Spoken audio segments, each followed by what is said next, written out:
Alright, sorry if there's construction outside, but let's jump into this and just go through it. So, suppose A is prime. Let I bar be a subset of D mod A, be an ideal. We have a natural homomorphism phi, we'll call it, from D to D mod A. Jacobson doesn't like to give his functions names like phi here, but I find it a lot more useful to have them, to have something to like kind of grasp onto. It's just a personal preference. I guess it does make his textbook a little less wordy, or rather symbol-y, because there's less symbols being flung around because you have to have the function name in parentheses, whatever. I like having it. So by the first ring isomorphism theorem, I bar, I'm just calling it bar to verify that it's in D mod A, because now we're going to write I as a separate ideal. God, I hate that. This equals this for some ideal I bar, no, some ideal I in D, which contains the ideal generated by A. Since D is a principal ideal domain, I is the ideal generated by B for some B in D. Okay? So we know either, so the ideal generated by B contains the ideal generated by A. So it's either equal or not equal. So if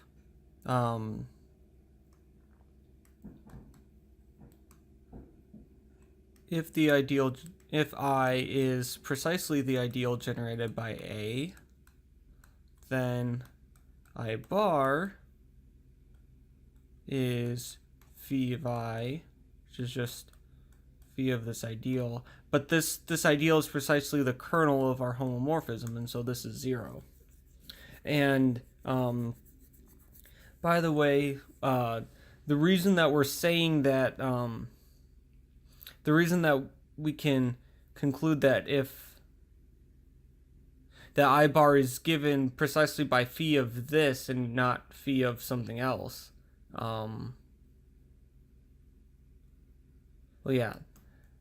this is valid because we know that I bar is phi of I. So if you assume that I is that, then you just plug it in. I think somewhere in this argument we have to use the fact that we have in fact a one-to-one correspondence between the ideals of D mod A and the ideals of D, which contain the ideal A.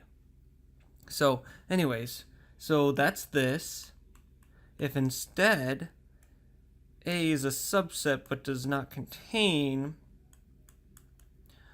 I, then let's see here, if we were to put the B in here, then what this tells us is that B must divide A, and A does not divide B, i.e.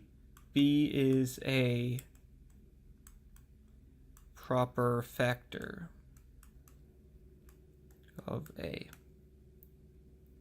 Now, primes are irreducible, always, and we prove this in a different exercise, and it's really short.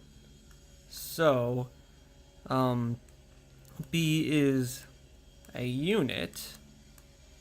So the ideal I being generated by a unit must be all of D. So in this case, I bar is phi of D, which is precisely D mod A. So the only ideals of D mod A are 0 and D mod A. Hence, D mod A is a field. Okay, so that's that. And now we want to scroll up a little bit and prove the next part. So, if A is not prime, then that means that there must be some elements B and C in D such that A divides B and C, but we have A does not divide C and A does not divide I wrote A does not divide C and A does not divide C, which is true, but not what we want. A does not divide B and does not divide C. So equivalently,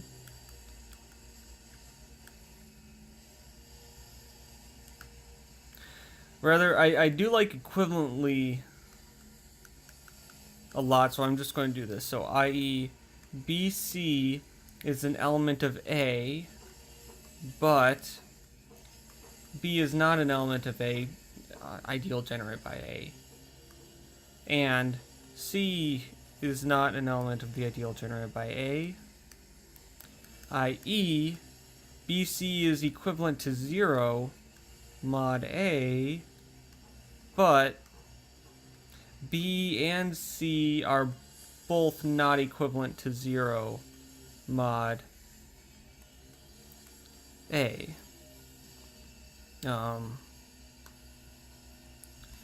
So what does this tell us? B plus A and C plus A are in D mod A. Well, this set minus the 0 element, which here happens to be precisely the ideal A. But I'll just write it as 0 so as not put more parentheses. But B plus A times C plus A is A. Which means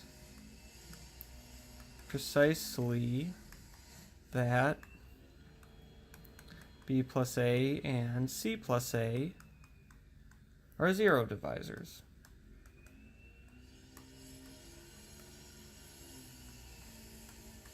And hence, D mod A is not a domain.